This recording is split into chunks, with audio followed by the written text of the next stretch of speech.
Algunas escenas de este programa han sido recreadas. Una pareja respetada en la comunidad muere apuñalada en su casa. El caso no tiene lógica. Ni la escena del crimen, ni el motivo, ni tampoco la evidencia forense. Una puñalada es algo personal. A menudo existe una relación entre la víctima y el asesino. Las investigaciones de los agentes y policías pronto muestran que nada en este caso es usual.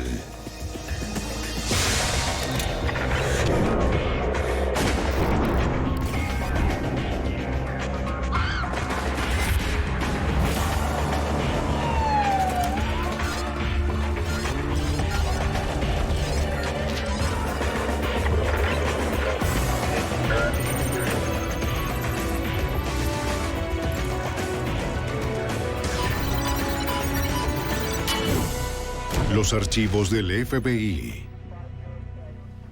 Etna, New Hampshire, es un pueblo pequeño, el lugar típico donde las personas confían en todos y dejan sus puertas abiertas. Un doble asesinato destruyó esa confianza y dejó a la comunidad aterrorizada. Soy Jim Kallstrom, exdirector del FBI en Nueva York. El FBI y la policía local trabajaron día y noche para resolver este crimen brutal. Asesinatos en la Liga Ivy. En este episodio, algunos nombres han sido cambiados. 27 de enero de 2001. Edna Vermont. ¡Hola! A las 6:30 de la tarde, Carol Hola. Jansen se detiene en casa de sus amigos ¿Hay alguien Susan en casa? y Half Santap. Se supone que Carol cenaría con la pareja. ¿Susan? Hi. ¿Acaso olvidaron el compromiso de la cena? Aquí estoy. ¿Hay alguien en casa? En el estudio descubre algo espantoso. La habitación está destrozada. Sus amigos están en el suelo. Hay sangre en todas partes.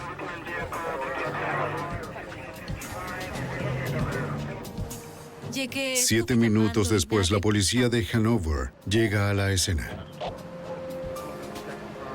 Eric Bates es detective de este departamento. Y fui hasta la puerta. Cuando llegué, parte de la información ya había sido transmitida en cuanto a lo ocurrido, que había 2 Y cuerpos. estaban allí. Carol dice a la Hola, policía que ¿cómo las están? víctimas eran profesores destacados de Dartmouth College. Gracias. Half Santap era profesor de ciencias de la Tierra. Su esposa Susan era presidenta del programa de estudios Genial, alemanes. Muchas gracias. Carol Sí, era así su es colega. maravilloso.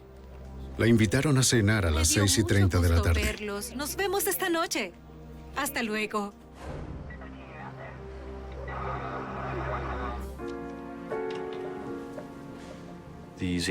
La casa de los Samtops era sumamente ordenada, limpia, nada fuera de lugar. Tenía 2 niveles sin sótano. Mira arriba. La casa no estaba asegurada. Entonces, uno de los sargentos y yo fuimos a la casa para revisar que los asesinos no permanecieran allí por alguna razón. Te puedo decir que jamás vi algo tan horrible como esa escena en el estudio. Incluso con mi experiencia militar de entonces y hasta hoy, nada se comparaba a la escena de esa noche. Era un asesinato suicida, o si no, un doble homicidio.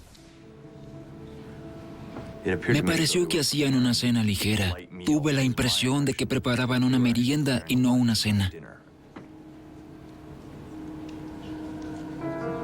Aunque los cuerpos fueron hallados en la noche, Bates sospecha que los Santaps murieron esa tarde. Antes de la merienda, la pareja falleció horas antes. Había tantos objetos valiosos en esa casa que no sabíamos si faltaba alguno. Descubrimos rastros de sangre y una huella que parecía una pisada de bota en el piso. Estaba al lado de la chimenea, una chimenea de madera. Bates quiere conservar la evidencia. La cosa que estaba más cerca era un trozo de leña, uno pequeño. Así que tomé algo de la sangre y la huella con la esperanza que pudieran analizarla. La policía de Hanover es un departamento pequeño. Tiene recursos limitados. Necesitarán toda la ayuda posible si quieren resolver este crimen espantoso y desconcertante. Es por eso que la unidad de delitos de la policía de New Hampshire acude a investigar el asesinato. Somos uno de los pocos departamentos con una unidad de homicidios a tiempo completo. El sargento Mark Modjet es el investigador a cargo de la unidad de delitos mayores de la policía de New Hampshire. Sargento Modjet, tenemos quizás más experiencia que otros departamentos para manejar investigaciones de esta magnitud. Muy bien, chicos. Aquí está. Los investigadores examinan el estudio, la escena principal. Su garganta fue acuchillada. Mientras observas la escena, si eres paciente y estás dispuesto a mirar y a escuchar, asimilando toda la información, la posición de los cuerpos, la evidencia física que hay dentro del lugar, si escuchas, ese cuerpo te hablará. Te dirá lo que ocurrió. Te dará pistas de cómo pasó. Te dirá quién cometió este crimen en particular.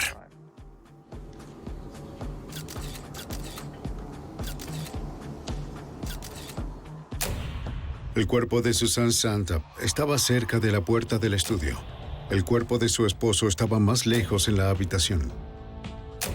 Había una silla volteada a sus pies y otras dos sillas cerca del escritorio. Parecía que había tenido lugar una conversación allí. Cerca de las dos sillas se descubre algo. Hay algo por aquí. Cuando nosotros empezamos a examinar el estudio, encontramos dos fundas negras de cuchillo estilo táctico. Estas fundas eran de 23 a 25 centímetros de longitud. Ambas eran idénticas. La policía asume que los cuchillos faltantes fueron utilizados para asesinar a los Santops. Podrían ser las armas homicidas, por lo tanto significa que serían dos asesinos. En la sala siguen el rastro de sangre que va desde el estudio hasta la puerta principal. Tom Pfeiffer es el director del laboratorio forense de la policía de New Hampshire. Se siente aliviado al ver que la sangre se ha preservado. Esto es muy inusual y en realidad es lo mejor que se puede preservar del crimen que haya ocurrido. De esta manera, las personas que entraban a la escena del crimen no podrían contaminar o borrar la evidencia de la huella. Nadie forzó la El puerta. sargento Modjet nota que la puerta principal está abierta. No hay signos de una entrada forzada. Ahora tienen algunas respuestas y una lista de preguntas. ¿Invitaron al perpetrador o a los perpetradores? ¿O te sigues preguntando si fue alguna persona conocida por los Santops? Cerca de la chimenea, Pfeiffer encuentra la huella de sangre. Quería mejorar estas impresiones para su comparación. Procesé estas con un reactivo conocido como leucocristal violeta o LCB. Al aplicar el LCB, la impresión mejoró hasta el punto de utilizarla para fines de identificación. Cuando el sospechoso está en custodia, la huella podría ser una evidencia importante para los fiscales. En 2001, Mike Delaney era el fiscal general adjunto de la unidad de homicidios de la Fiscalía de New Hampshire. En New Hampshire, cuando se descubre una muerte sospechosa, hay un aviso inmediato a los fiscales para que vayan a la escena y ayuden a los investigadores en el caso. En este caso, nuestras víctimas eran profesores queridos y respetados en una universidad de la Liga Ivy, lo que hizo del caso algo único. Estaba claro que el nivel de violencia aplicado a los Samtops estaba por encima de lo necesario para cometer cualquier delito, incluso un potencial asesinato. Tenía el sello de un crimen pasional, de alguien que actuó con tal nivel de violencia porque era algo muy, muy personal. Además de la puerta abierta, la violencia extrema de los asesinatos es lo que los investigadores llaman excesivo. Una evidencia más de que los Samtops quizás conocían a sus homicidas. Si los asesinos conocían a sus víctimas, entonces la policía busca a alguien que odiara a los Samtops lo suficiente como para apuñalarlos hasta la muerte. El que haya cometido este crimen es un asesino a sangre fría y debe ser detenido. La policía debe encontrarlos primero. Para eso necesitan un motivo, algo que explique este crimen atroz. En Edna, Vermont, 2 profesores prominentes son asesinados y apuñalados en su propia casa.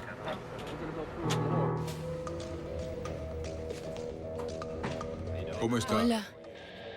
Los investigadores sospechan que quien haya matado a los Samtops intentará abandonar la ciudad lo antes posible. Verifican el aeropuerto, la estación de autobuses y una compañía de taxis. De Dormov. ¿Qué hay de este? Este me interesa. Según el despachador, un taxista recogió a un estudiante universitario la noche del 27 de enero. Era tarde, a medianoche. El estudiante iba al aeropuerto de Manchester.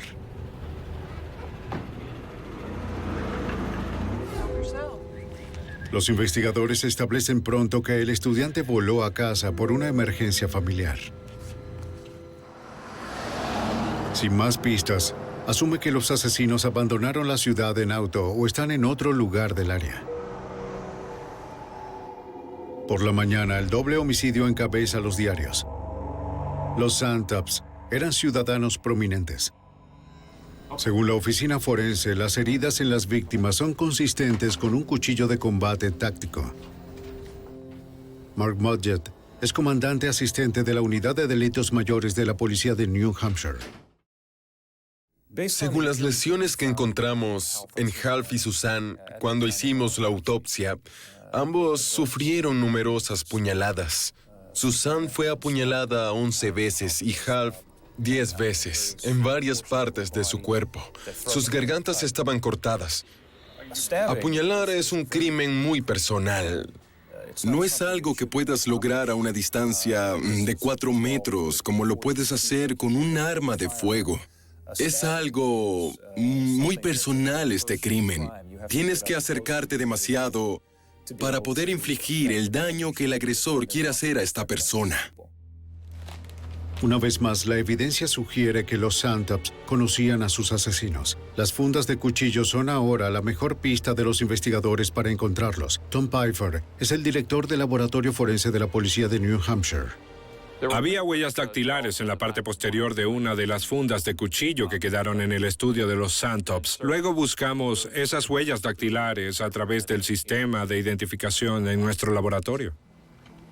Los investigadores comparan las huellas dactilares encontradas en las fundas de los cuchillos con una base de datos que contiene las huellas dactilares de los delincuentes conocidos. No hay coincidencias. El hecho de que no hubiera coincidencia en la búsqueda de huellas dactilares nos lleva a varias conclusiones diferentes. 1, la persona no está en la base de datos. 2, las huellas dactilares eran de una calidad tal que no podían coincidir. 3, por las huellas dactilares no habían llegado a la base de datos. La policía recurre a su siguiente mejor pista, una sangrienta huella de bota encontrada en la escena. Recopilamos las huellas de todos los que entraron en la escena. Había 14 pares de calzado del personal que había estado en la escena del crimen. Recolectamos todas las huellas, desde los vecinos hasta los técnicos de emergencias, para el médico forense y la oficina del fiscal general. El laboratorio consigue descartar los 14 pares de calzados. Pfeiffer sospecha que la huella pertenece a uno de los asesinos. Escaneé una fotografía de esta impresión de calzado en particular en la escena del crimen. Envié esa imagen al laboratorio del FBI en su sección de calzado y les pedí que realizaran una búsqueda en su base de datos de miles de diseños de suela. El laboratorio del FBI le dice a Pfeiffer que la impresión del calzado fue hecha por una marca exclusiva de botas para caminatas.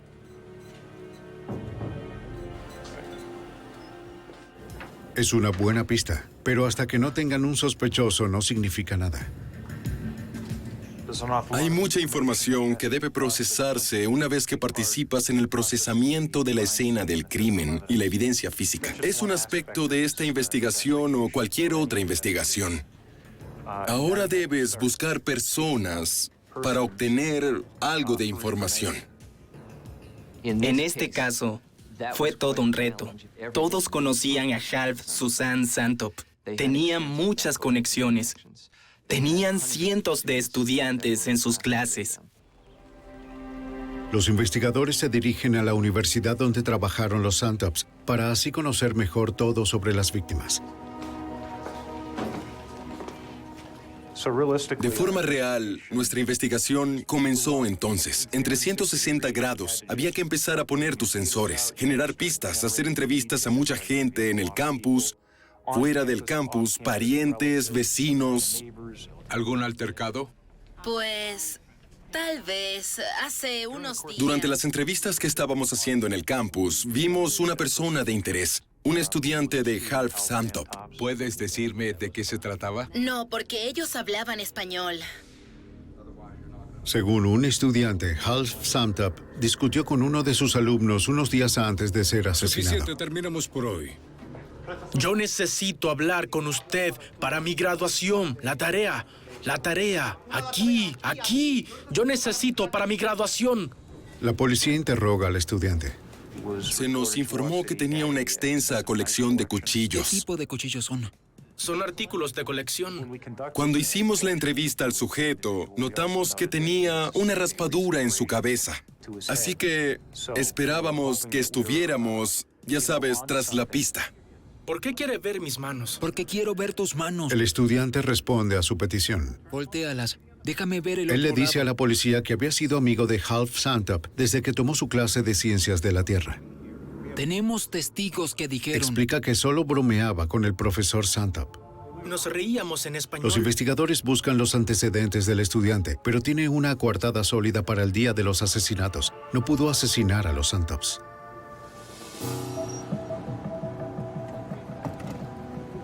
La policía investiga las relaciones de los Santops con sus colegas. Eran populares en el campus. En el campus se enteran que Hal Santop recientemente obtuvo un puesto en lugar de otro profesor. Sí, recién en el último.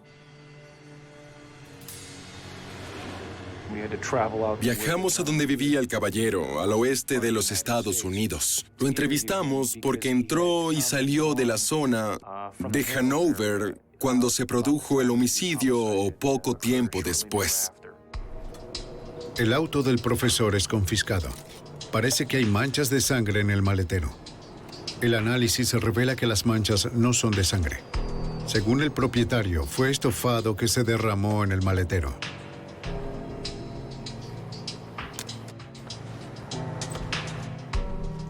Mientras los investigadores siguen cada pista, dos detectives trabajan para encontrar las armas homicidas. Homicidios. Necesito su ayuda. Visitan tiendas minoristas especializadas en cuchillos. Las fundas que teníamos, las fundas de cuchillos, se fabricaron para un tipo de hoja de arma blanca. Bonito cuchillo. La hoja en sí es de uso paramilitar o táctico. Nuestros militares los utilizan. Muchas agencias policiales los utilizan también. No es una herramienta utilizada por un excursionista promedio o un individuo promedio.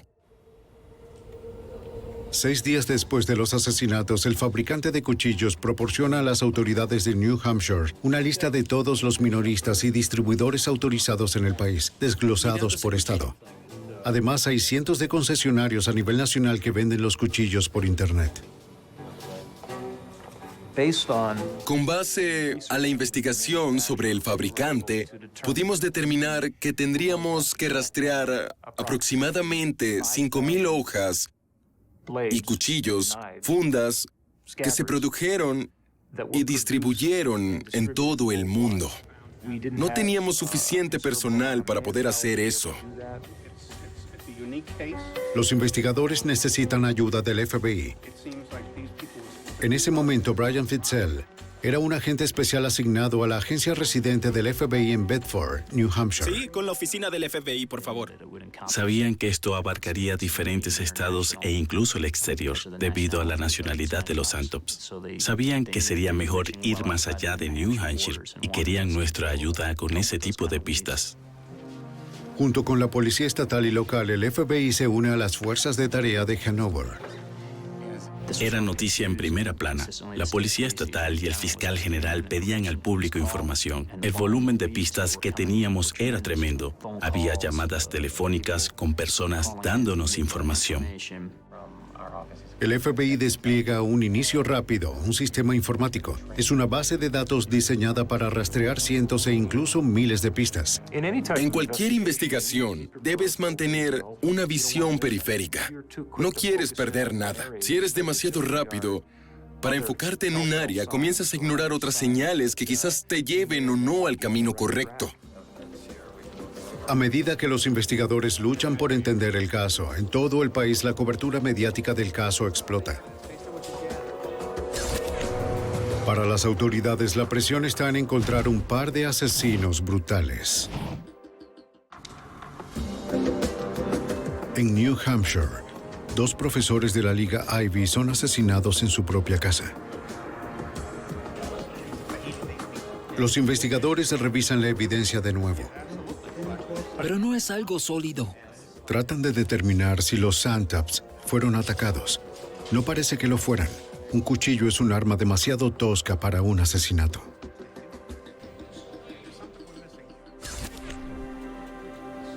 Además, los asesinos cometieron errores de principiante.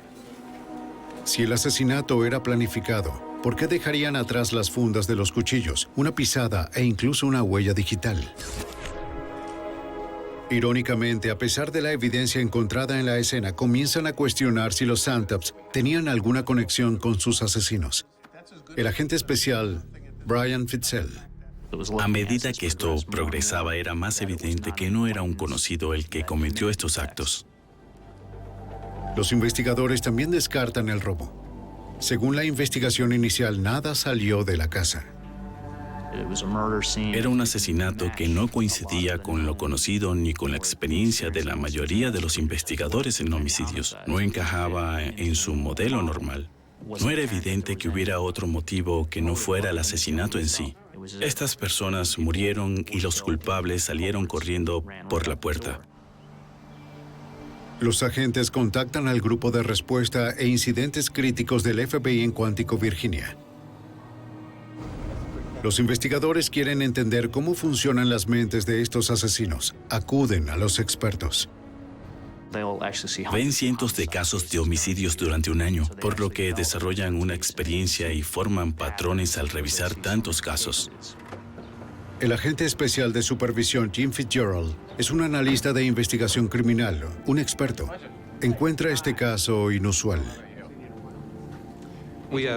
Tenemos 2 víctimas de bajo riesgo que son asesinadas en su propia casa a plena luz del día un sábado, cuando otras personas en su vecindario están en casa. Es la escena del crimen. Fitzgerald nota que la posición de las sillas hace que parezca que hubo una conversación improvisada antes de los asesinatos. La única cosa es que en el pasillo... Los investigadores en la sala y yo mismo acordamos que pudo haber algún tipo de conversación entre Half y uno o ambos delincuentes.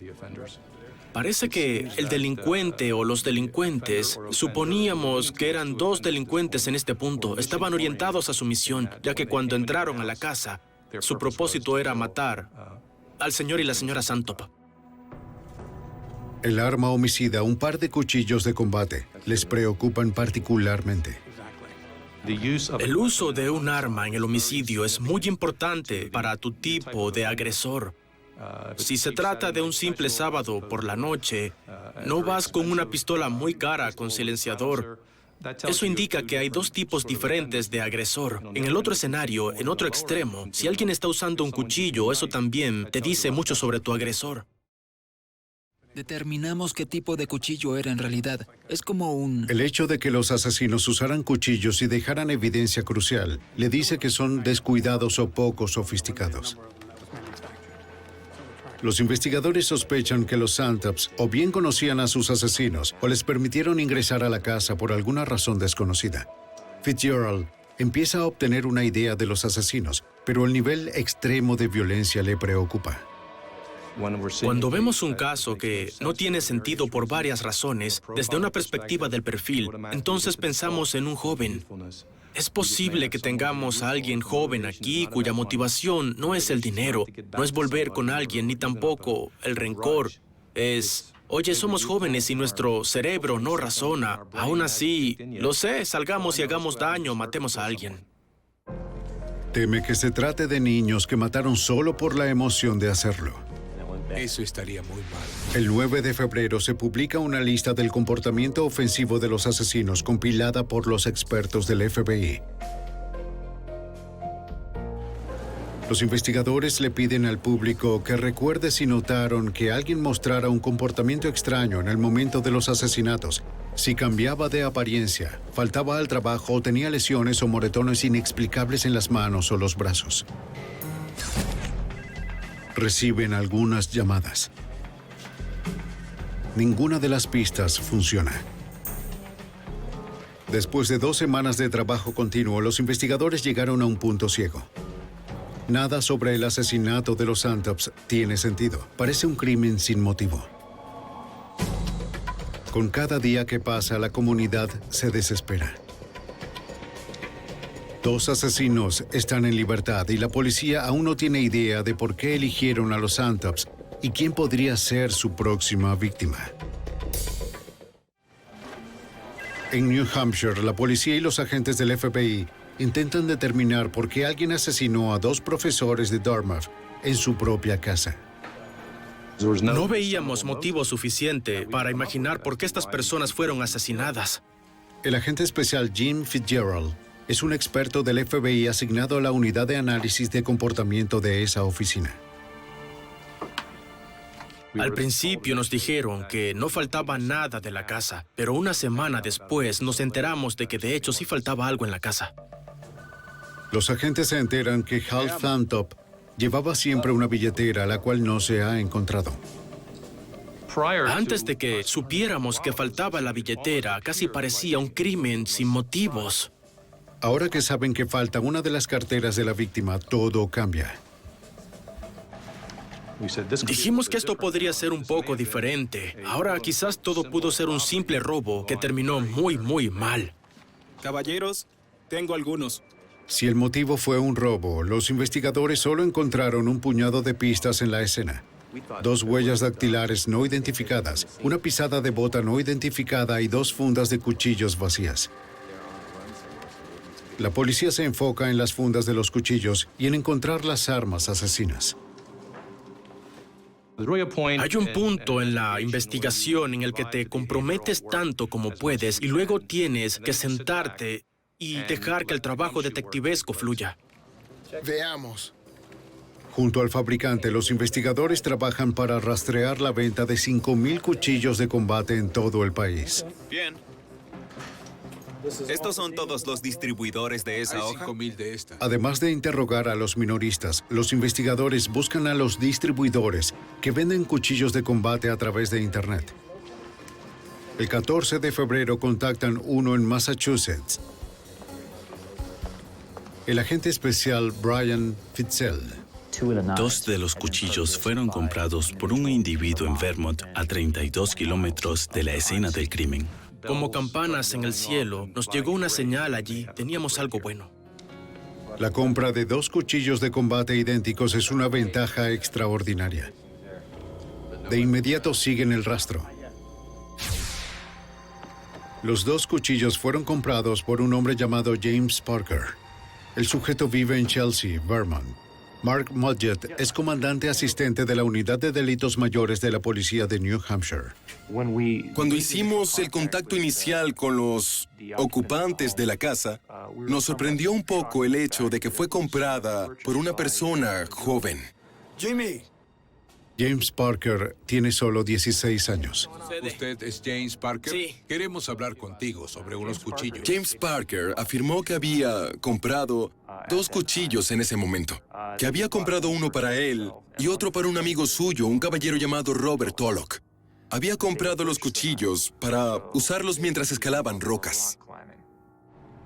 Pues cuando Le preguntan dónde están los cuchillos. los llevamos a una tienda de la Armada. Cuenta que los cuchillos eran grandes. Los chicos decidieron que eran demasiado pesados para la escalada en roca y los vendieron en una tienda de la Armada.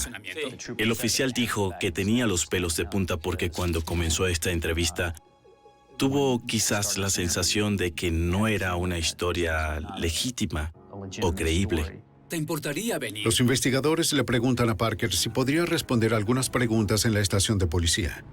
¿Está bien si lo acompaño? Está bien. Parker acepta la entrevista.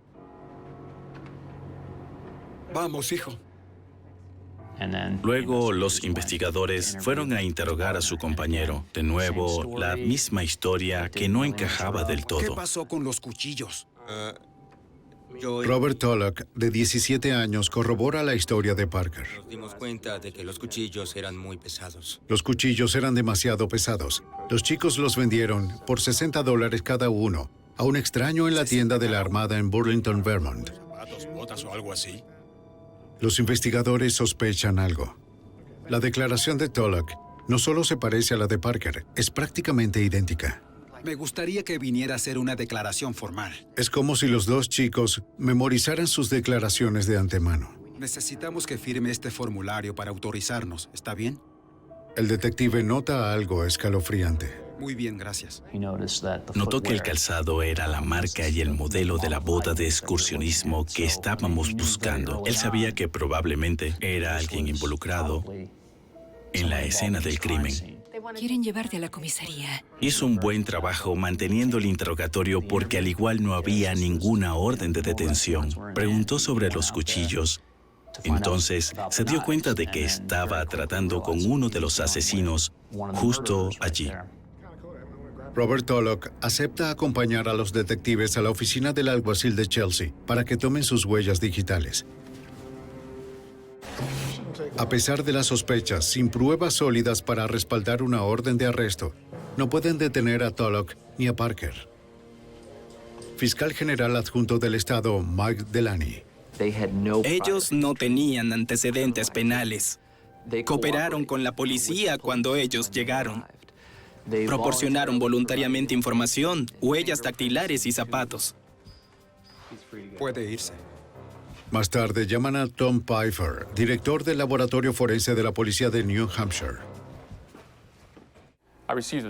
Recibí una llamada a las 12:30 de la noche solicitando mi asistencia al laboratorio para hacer una comparación entre un par de botas que se recuperaron de un sospechoso en este caso y las impresiones extraídas de la escena del crimen. Para obtener una orden de arresto, los investigadores necesitan pruebas de que las botas de Robert Tulloch coinciden con la sangrienta huella encontrada en la escena del crimen. La presión que rodeaba este caso en particular era enorme. Nunca trabajé en un caso en nuestro estado que tuviera tanta presión. En todo caso, nos hizo dar un paso atrás, volver a verificar y verificar 2 y 3 veces nuestro trabajo antes de dejar salir algo del laboratorio. Es una carrera en juego. Si haces una identificación errónea, olvídate del mundo de los forenses porque nunca podrás hacer otro caso.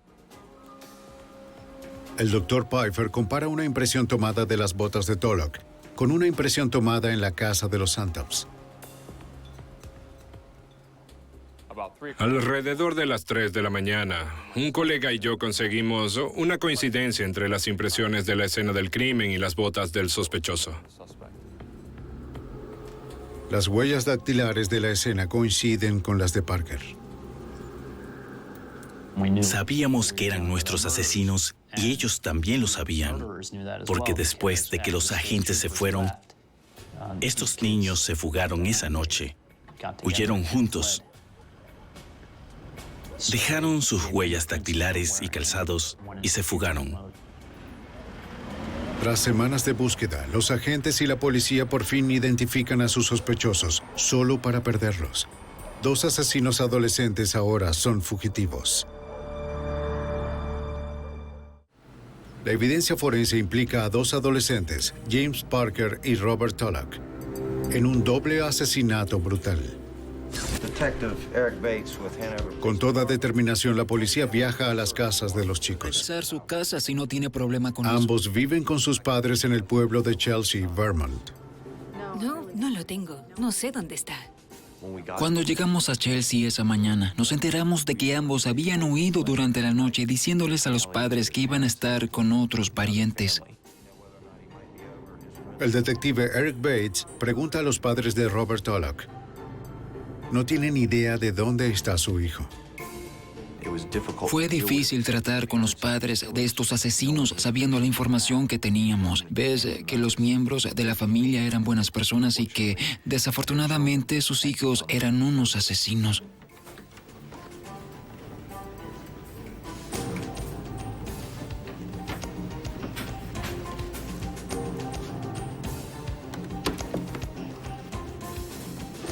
En la habitación de Tulloch, los investigadores hacen un descubrimiento crucial. Dentro de una caja de cartón encuentran 2 cuchillos de combate. ¡Los tenemos! En sus declaraciones, Parker y Tulloch afirmaron que vendieron los cuchillos a un extraño. Los investigadores han encontrado las armas asesinas. Muy bien. Ahora lo que Mike Delaney es un fiscal general adjunto que trabaja con la unidad de homicidios.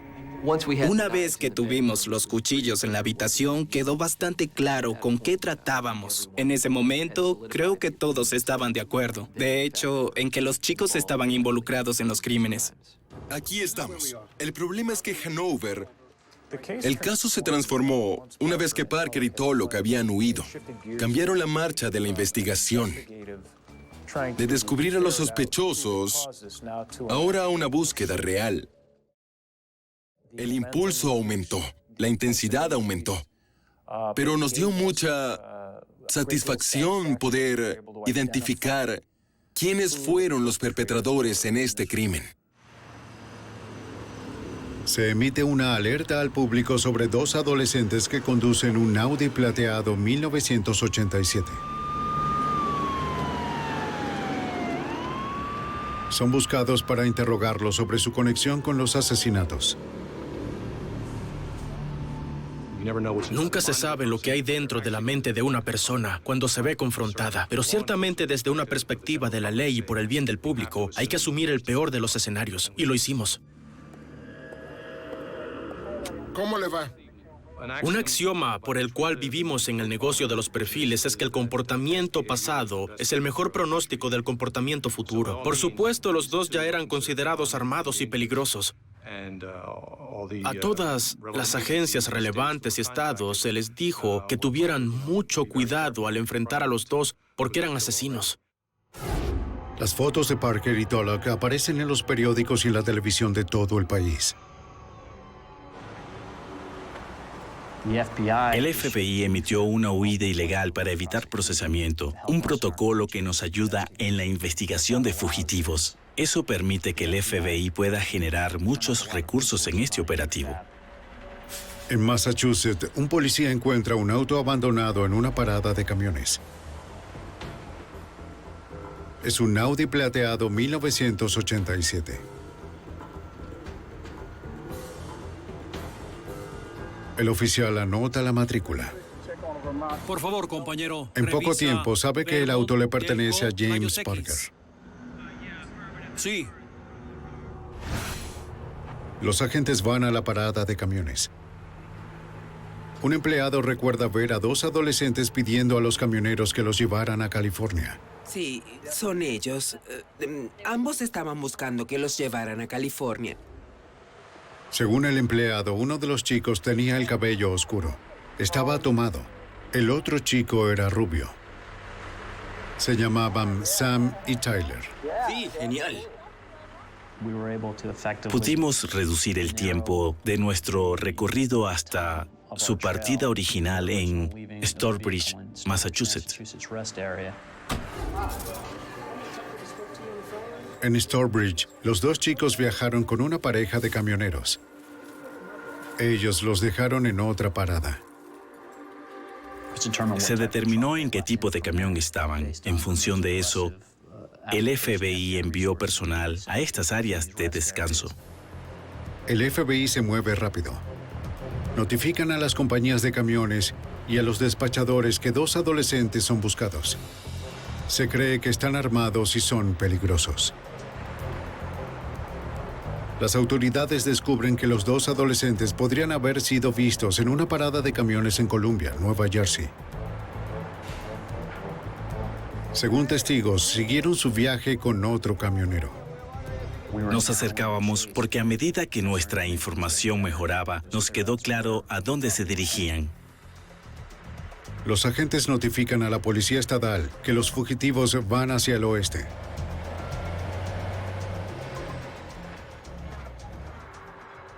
...19 de febrero, 4 de la madrugada. 3 semanas después del doble homicidio, un alguacil de Newcastle, Indiana, escucha la charla en su radio. Oye a un camionero preguntar si alguien puede llevar a dos chicos de Nueva Jersey. Quieren ir a California. Necesitan viajar a California. No revela que es un oficial de policía y rápidamente le dice al camionero que estaría feliz de llevar a los chicos. Indica al conductor que los deje en una parada cercana. El oficial acelera para interceptarlos. Según el protocolo de huida, los sospechosos van armados y son peligrosos. En el camino pide apoyo. Quizás encontró a los asesinos. En Indiana, un alguacil intenta atrapar a dos adolescentes fugitivos en una parada de camiones. James Parker, de 16 años, y Robert Tulloch, de 17, son buscados por el brutal asesinato de dos destacados profesores.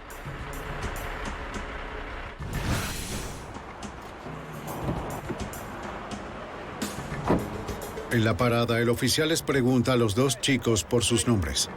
¿Cuál es tu nombre? Tyler J. Jones. Tyler J. Jones, ¿qué significa la J? Jeffrey. Tyler Jason Jones. Jeffrey. Jeffrey, bien. ¿De dónde eres? Somos de Encino, California. ¿Puedes deletrearlo? E-N... ¿Qué hay de ti? ¿Cuál es tu número de seguro social? No me lo sé. Espera un segundo. Copiado, tengo la descripción. ¿Eres tú, oíste? Tenemos a los sospechosos aquí. Se identificaron a sí mismos. Chicos, suban al auto. Parker y Tulloch están en custodia.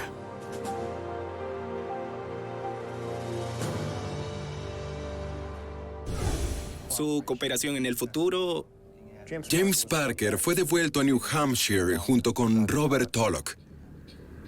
La audiencia de certificación de adultos se inició contra James Parker y, en última instancia, se consideró que iba a ser juzgado como adulto por los asesinatos de Half y Susan Santop. Solo para robar dinero.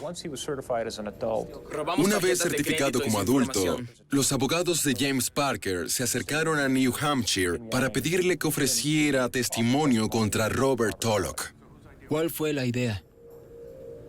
James Parker cooperó y luego fue entrevistado por la Policía Estatal de New Hampshire y la oficina del fiscal general.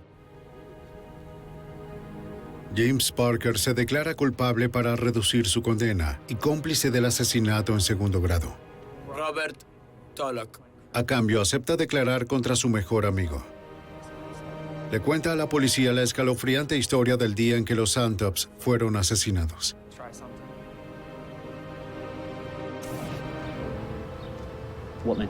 Se concluyó que estos dos jóvenes estaban aburridos de su vida en Vermont, que imaginaron ir a Australia o a algún lugar lejano. Originalmente decidieron que iban a robar a alguien y a tomar su tarjeta de débito o algo así.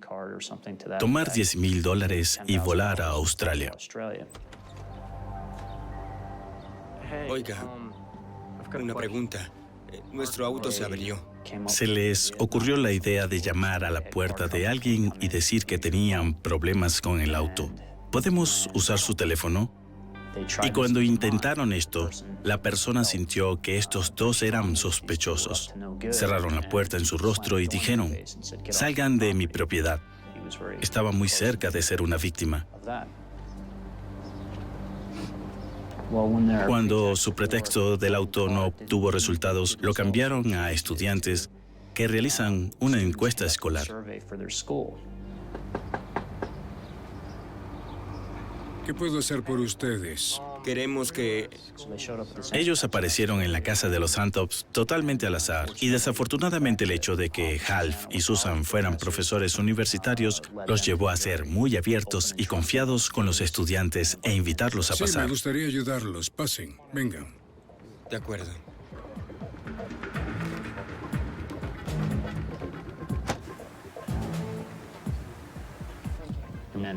En la oficina en donde Hal fue asesinado, estaba claro que se encontraba sentado en su escritorio conversando con estos dos estudiantes.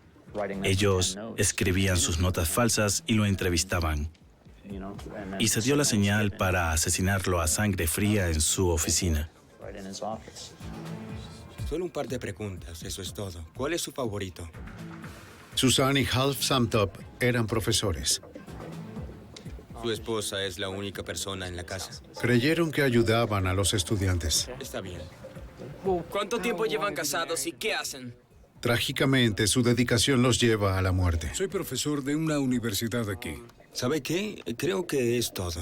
Mueren a manos de dos adolescentes que los agentes sospechan cometieron el crimen solo por la emoción. Su objetivo era cometer un acto violento y por casualidad los Santos se encontraban en el lugar equivocado, en el momento equivocado, en su propia casa. Qué lamentable es eso. Cuando estos dos atacantes fueron entrevistados después del hecho, uno de ellos admitió que se habían dado cuenta de que faltaban las fundas y habían pensado en regresar a la casa para recuperarlas. Dijeron que cuando pasaron por allí con eso en mente, la policía ya estaba allí. Los investigadores están buscando una manera de explicar por qué Tulloch y Parker asesinaron a los Santops tan brutalmente. ¿Qué hacen? El experto del FBI, James Fitzgerald, ve este tipo de violencia aleatoria como parte de una tendencia aterradora. Hoy vivimos en una sociedad diferente. Incluso en nuestra cultura juvenil están constantemente expuestos a la violencia y creo que Parker y Tulloch encajan perfectamente en esa categoría. La motivación no es la venganza, ni siquiera el guardar rencor. Lo sé. Salgamos y lastimemos o matemos a alguien. Y lamentablemente estamos viendo más y más de eso. Cuando desaparecieron esa noche, ¿a dónde fueron? Pasamos una cantidad considerable de tiempo con él, varios días, mientras repasaba cómo él y Robert Tulloch habían inventado y eventualmente perpetrado este crimen. No mostró signos de emoción ni signos de remordimiento por lo ocurrido. Apuñalé a los Santops. Eran más o menos de un entorno de clase media, zona de baja criminalidad. No tenían algunos de los escollos que tal vez tienen otros, tal vez forzados a experimentar en entornos inferiores. Pero sin embargo, había una disfuncionalidad sobre ellos. Y cuando su química se mezcló, un resultado violento era aparentemente inevitable. Los investigadores nunca sabrán qué sucedió con los dos jóvenes y qué provocó su furia.